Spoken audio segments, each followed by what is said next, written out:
Hello, kind of a warm one today. We are coming in for a hot spell and I am, of course, delighted to hear it.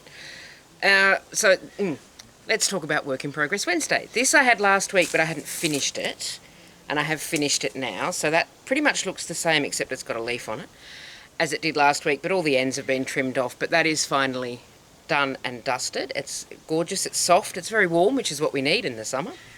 But that's just to prove that I did, in fact, finish it.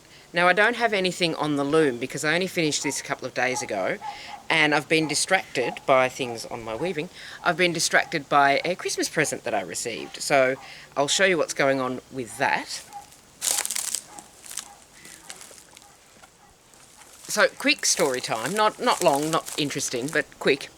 When I was a kid, I used to get one of those weekly magazine things that builds into a collection, and it was called Creative Hands. I think it was the late 80s, early 90s. And they had different projects every week in different categories. And one of the projects that they had one week was pyrography or wood burning. And I was just like, I need to do this, I need to do this. And my parents quite sensibly said, you're 11 years old, you are not having a very hot, pointy thing. And then it kind of fell off my radar for a long time. Anyway, that's the end of that story. I told you it wasn't going to be interesting. But my friend Lizzie bought me for Christmas a pyrography kit. So I've been having a play with that. I'm not good at it yet, but I will be. So that was the first thing I did, with a little thank you for Lizard. But yes, so this is not the best wood to be using because it's rough. It's old shipping pallets. But I thought rather than spend money on, wooden blanks and then practice on them. So there's the work in progress that you saw from the thumbnail. I know, it's very impressive. And that is quite a pointy nail. And of course, my pièce de résistance is this bee. The flower's all right. The flower's okay, but check out my bee.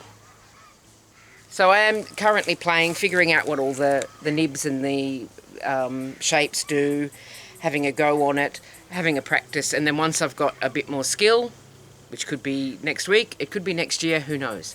Or next week is next year. It could be the year after next, who knows?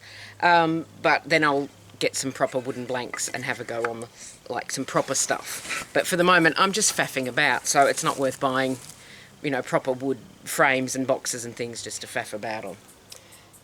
Last thing to show you this week is the cross stitch, which I'm still working on. I hope you're getting these crunchy leaf sounds because it's very crunchy leaves down here. Come out of the... Slight difference of opinion with my cross stitch. So let's have a look at what it looked like last week, because I, again, remembered to take a photo. So proud of myself. And here's how it's looking now. It is definitely frog-shaped. I've pretty much finished, except for there's a black bit to go in the eye there. But that's where we're at now. I've started on the umbrella, I've started on the branch, and it's really coming along quite quickly. I've been watching all the British Christmas specials while I work on my frog. And that's pretty much what I have for you this week. Maybe something on the loom for next week, but as I said, there is a hot spell coming, and the thought of handling yarn on a 38-degree day is not really a fun one for me, weirdly. So maybe something on the loom next week, maybe not. It's a roller coaster. Life is a roller coaster. We will find out when we get there. Was that... That's bullshit. So anyway, I'll leave you with that very deeply profound bullshit. And I will see you next week. Take care.